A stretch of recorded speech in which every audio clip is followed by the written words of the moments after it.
ગાંધીનગરમાં ભાજપ કાર્યાલય કમલમ ખાતે 78મા સ્વતંત્રતા પર્વની ઉજવણી કરવામાં આવી। ભાજપના નેતાઓ, અધિકારીઓ, પદાધિકારીઓ સહિતના લોકો ઉપસ્થિત રહ્યા હતા અને ત્યારે ભાજપ નેતા રજની પટેલે સ્વતંત્રતા પર્વની શુભેચ્છા આપતા કહ્યું કે દેશની આઝાદી માટે તમામ મહાપુરુષોને વંદન। આજે દેશના સીમાડાને સુરક્ષિત રાખવા ત્રણેય પાંખના જવાનો સતત કાર્યરત છે। સ્વાતંત્ર્ય પર્વ નિમિત્તે 14,000થી વધુ ગામડાઓમાં હર ઘર તિરંગા યાત્રા નીકળી હતી।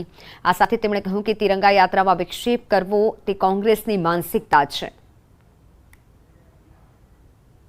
સમગ્ર દેશ અને ગુજરાતમાં જે પ્રકારે લાખો લોકો એમણે પોતાના ઘર પર તિરંગો ફરકાવ્યો અને તિરંગા યાત્રાઓ લગભગ 14,000 કરતા વધારે ગામોમાં જે પ્રકારે નીકળી, આ નાગરિકોનો દેશ માટેનો દેશપ્રેમ અને દેશના વડાપ્રધાન માનનીય નરેન્દ્રભાઈ પ્રત્યેનો વિશ્વાસ એ વ્યક્ત કરે છે। આઝાદીના પર્વની દેશભરમાં ઉજવણી કરવામાં આવી રહી છે અને ત્યારે જામનગરમાં લાલવાડી વિસ્તારમાં 78મા સ્વતંત્રતા પર્વની ઉજવણી કરવામાં આવી હતી। રિલાયન્સ દ્વારા બનાવેલી નગર પ્રાથમિક શિક્ષણ સમિતિની સ્કૂલ ખાતે ભવ્ય ઉજવણી કરવામાં આવી હતી। 78મા સ્વતંત્રતા દિવસ નિમિત્તે શહેર કક્ષાનો ધ્વજવંદન કાર્યક્રમ યોજાયો હતો। ત્યારે મેયર વિનોદભાઈ ખીમસુરિયાએ ધ્વજવંદન કર્યું હતું અને આ પ્રસંગે ધારાસભ્ય દિવ્યેશ અકબરી, રીવાબા જાડેજા ઉપરાંત અગ્રણીઓ પણ ઉપસ્થિત રહ્યા હતા।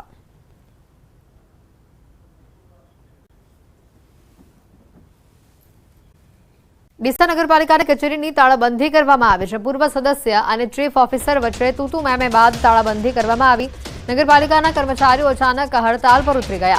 પાલિકા કચેરીને તાળાબંધી કરાતા અરજદારો અટવાયા છે। ડીસા પાલિકામાં પૂર્વ સદસ્ય અને ચીફ ઓફિસર વચ્ચે તૂતુ મેમે બાદ મામલો બિચકાયો હતો।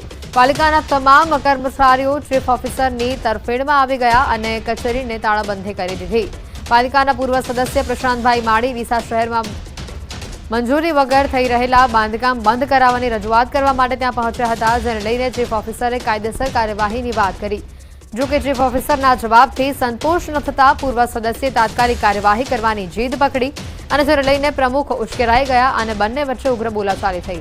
કચેરીમાં હાજર કર્મચારીઓ વચ્ચે પડી મામલો શાંત પાડ્યો હતો। જો કે પૂર્વ સદસ્યએ પાલિકા પ્રમુખ પર ગંભીર આરોપ લગાવ્યો, જેને લઈને કર્મચારીઓ પાલિકા પ્રમુખની તરફેણમાં આવ્યા અને એક દિવસની હડતાલ પર ઉતરીને કચેરીને તાળાબંધી કરી દીધી, જેના કારણે કચેરીમાં કામગીરી ઠપ થવા પામી છે અને કામકાજ માટે આવેલા અરજદારોને હાલાકી ભોગવવી પડી હતી। આજે હું નગરપાલિકાની અંદર વેરો ભરવા આવ્યો તો એકદમ બધા કર્મચારીઓ ઊભા થઈને હડતાલ ઉપર ઉતરી ગયા છે।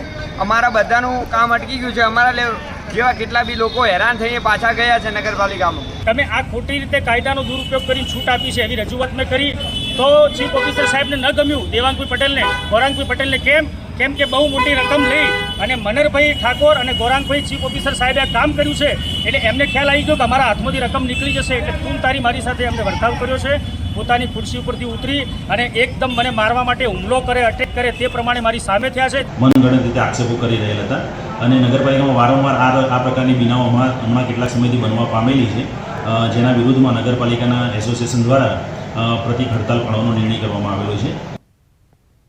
વડોદરાના હરડી તળાવમાં દશામાની મૂર્તિઓની દુર્દશા સામે આવી। માઈ ભક્તો જેના કારણે નારાજ જોવા મળ્યા। પાલિકાના સત્તાધીશો આ વિરોધના કારણે દોડતા થયા। કૃત્રિમ તળાવ પર શ્રદ્ધાળુઓએ પાલિકા સત્તાધીશો સામે પોતાનો રોષ ઠાલવ્યો।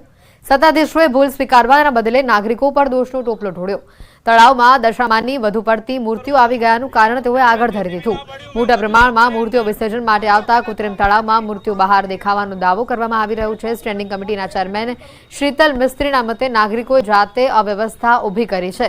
મ્યુનિસિપલ કમિશનર દિલીપ રાણાએ કહ્યું કે ધાર્યા કરતાં વધુ મૂર્તિઓ આવી। આ વખતના અનુભવથી શીખ મળી છે। હવે પછી યોગ્ય વ્યવસ્થા કરવામાં આવશે। અત્યારે મૂર્તિઓને માનભેર અન્ય તળાવમાં વિસર્જિત કરાવી રહ્યા છે। આટલા નાના તળાવમાં લગભગ 6.5 થી 7 જેટલી મૂર્તિઓનું વિસર્જન કરવામાં આવ્યું છે।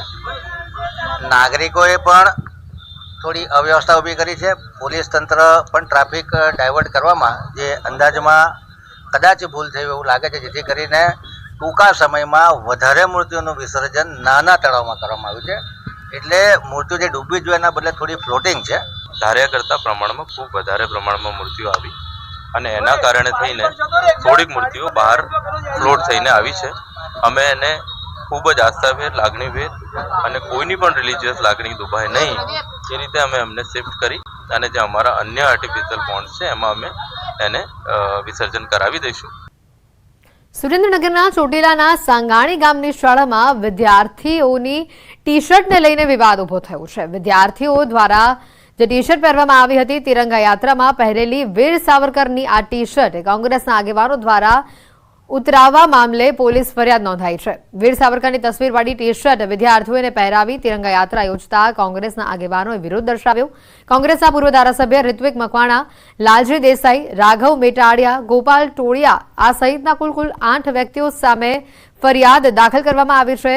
તિરંગા યાત્રા રોકી ફરજમાં રૂકાવટ કર્યા અંગેની પણ ફરિયાદ નોંધાઈ છે. કોંગ્રેસના આગેવાનો વિરુદ્ધ ફરિયાદ નોંધાતા જિલ્લાના રાજકારણમાં ગરમાવો આવ્યો છે. ફરજમાં રૂકાવટ સહિતના તમામ કલમો અને અલગ અલગ જે પણ કમ્યુનિટીઝ હોય, જેની અલગ અલગ માન્યતાઓ હોય, એમની વચ્ચે વૈમનસ્ય ઊભું કરવા બાબતેની જે ફરિયાદ જે છે એ ચોટીલા પોલીસ સ્ટેશનમાં દાખલ કરવામાં આવી છે. ગુનામાં ટોટલ હાલ 5 આરોપી અને અન્ય એમની સાથેના જે પણ વ્યક્તિઓ હતા એમના વિરુદ્ધ ગુનો દાખલ થયો છે. જે મેં વિડીયો એક આજે જોયો છે એ બહુ દુઃખની બાબત છે. વીર સાવરકરને નિર્દોષ છોડવામાં આવ્યા હતા અને પાઠ્યપુસ્તકોમાં પણ એમનો અભ્યાસ કરાવવામાં આવે છે અને વિદ્યાર્થીઓને ઉપયોગી થવાની જ અમારી પ્રવૃત્તિ હોય છે. અમારે કોઈ રાજકીય પક્ષ જોડે. બોટાદ જિલ્લામાં સૌની યોજનાની બંને લિંક 2 અને લિંક 4માં 1300 ક્યુસેક પાણી છોડવામાં આવ્યું છે. મુખ્યમંત્રી રાજ્યના ઓછા વરસાદવાળા વિસ્તારોમાં સૌની યોજના મારફતે પાણી છોડવાની જાહેરાત કરી છે અને ત્યારે બોટાદમાં ચાલુ વર્ષે ઓછો વરસાદ પડતા ખેડૂતો ચિંતિત થયા હતા. જોકે જિલ્લાના 7 ડેમો, 20 તળાવો અને 200 જેટલા ચેકડેમમાં પાણી છોડાતા ખેડૂતોમાં ખુશીનો માહોલ જોવા મળ્યો. ખેડૂતોના પાકને જરૂરિયાત મુજબનું પિયતનું પાણી મળી રહેતા ખેડૂતોમાં ખુશી જોવા મળી. આ પાણીથી ખેડૂતોના મહામૂલા પાકને જીવનદાન મળશે. ખેડૂતોએ કહ્યું છે કે જો પાણી ન છોડાયું હોત તો આ વિસ્તારનો 90% પાક નિષ્ફળ જવાની ભીતિ હતી. સરકારના નિર્ણયથી ખેડૂતો પ્રશંસા કરી છે. બોટાદ જિલ્લામાં સૌની યોજનામાં ચેકડેમ અને તળાવો ભરવાની સમાચાર મળ્યા એ દરમિયાન ખેડૂતો બહુ રાજી થયા છે. બોટાદમાં જો બધા ભરી દેવામાં શરૂઆત થઈ ગઈ છે અને વહેલી તકે સરકારશ્રી દ્વારા ભરાઈ જશે તો અત્યારે જે ઉત્પાદન આપણું 70-80% છે ને એ 90% પહોંચે એવું છે. અત્યારે વરસાદ ઓછો થયો છે એટલે પાણી કેનાલ દ્વારા કે જે ચેક ડેમ દ્વારા જે દ્વારા મળશે એનાથી પાક 100% સારો થશે, ખેડૂતોનું ઉત્પાદન વધશે અને ખેડૂતો રાજી થશે. એટલે આ યોજના સરકારે જે ઝડપથી પાણી આપવાની કરી છે એ ખૂબ આવકારદાયક છે અને ખૂબ જ પ્રશંસનીય છે. નર્મદા ડેમ 70-80% ભરાતા નર્મદા પાણીમાંથી 1300 ક્યુસેક પાણી આવે છે. એટલે એમાંથી આપણે સૌની યોજના લિંક 2, લિંક 4 ચાલુ છે. એમાં બોટાદ જિલ્લાને પાણી આપવાનું ચાલુ છે. જિલ્લાના 9 ડેમ કુલ છે, એમાંથી 7 ડેમ જોઈન્ટ થયેલા છે સૌની દ્વારા, એના માપવામાં આવશે. અને તળાવો 20 અને ચેકડેમો લગભગ 200 જેવા ચેકડેમો અને નદીઓ છે 3-4. વધુ સમાચાર આવી રહ્યા છે દાહોદથી. દાહોદમાં ઊંટવૈદ ઝડપાયો છે. આરોગ્ય વિભાગે હાથ ધરેલી કાર્યવાહીમાં સમગ્ર મામલાનો પર્દાફાશ થયો. દર્દીઓના આરોગ્ય સાથે ચેડા કરતો આ શખ્સ 9 પાસ કમ્પાઉન્ડર છે. ડોક્ટરની ગેરહાજરીમાં આ ભેજાબાજ તબીબ લોકોની સારવાર કરતો. દાહોદના ભલાદાન ઔષધાલયમાં આરોગ્ય વિભાગની ટીમે દરોડા પાડતા અનેક મોટા ખુલાસા થયા છે. હોસ્પિટલ પાસે મંજૂરી સહિત જરૂરી દસ્તાવેજો પણ ન હોવાનું સામે આવ્યું. મેળા એ ત્યાં આગળ કોઈપણ જાતના ડિગ્રી વગર ત્યાં અમે તપાસ કરતા એ પોતે દવા લખતો હતો ફિક્સેશન પર અને ત્યાં દવા પોતે આપતો હતો અને ત્યાં જે ડૉક્ટર છે તે હાજર હતા નહીં. તો અમે એના માટે એ જે રમેશભાઈ મેળા છે તેને આગળ આપણે પોલીસ કેસ કરેલ છે તથા એ જે એના દવાઓ છે તેને પણ આપણે લીધા અને દવાખાને પણ અમે સીલ મારેલ છે. અમદાવાદમાંથી સિમ કાર્ડના કાળા કારોબારનો પર્દાફાશ થયો છે. ગેરકાયદે સિમ કાર્ડ વેચવાનું કૌભાંડ સામે આવ્યું છે.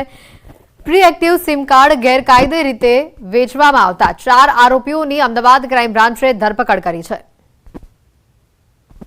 આ જે આરોપીઓ છે એ રિટેલર તરીકે સિમ કાર્ડ વેચે છે. એમાં આરોપી નંબર 1 જે છે મોહમ્મદ તલહા, જે પોતે શાહપુરનો છે અને ત્યાં જ શાહપુર પેવમેન્ટ ઉપર છત્રી જે લગાવતા હોય છે સિમ કાર્ડ વેચવા અમારા કંપની તરફથી, અને ત્યાં જે તે લોકો એમના બાયોમેટ્રિક અથવા તો ફોટોગ્રાફ્સ ત્યાં પડાવી અને સિમ કાર્ડ મેળવતા હોય છે. તો એ એક વખતના જે ડોક્યુમેન્ટ્સ જ્યારે સબમિટ કરે છે જે વ્યક્તિ સિમ કાર્ડ લેવા માગે છે, આ લોકો એના બબે બાયોમેટ્રિક અને ફોટો લઈ લેતા હતા.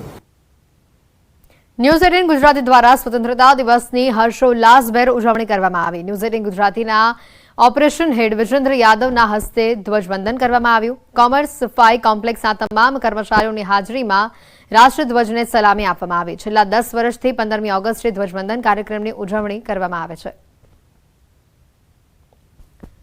અમદાવાદ ખાતે ન્યૂઝ 18ના પરિવાર દ્વારા આજે સ્વતંત્રતા દિવસની ઉજવણી કરવામાં આવી. તમામ ઓફિસ સ્ટાફ સ્વતંત્રતા દિવસની આ ઉજવણીમાં હર્ષોલ્લાસ સાથે જોડાયો હતો. સાથે જ ન્યૂઝ 18 ગુજરાતીના ઓપરેશન હેડ વિજેન્દ્ર યાદવના હસ્તે ધ્વજવંદન કરવામાં આવ્યું. અમદાવાદમાં રાજ્યનો વડી અદાલતમાં સ્વતંત્રતા પર્વની ઉજવણી કરવામાં આવી. મુખ્ય ન્યાયાધીશ સુનિતા અગ્રવાલે ધ્વજ ફરકાવ્યો હતો.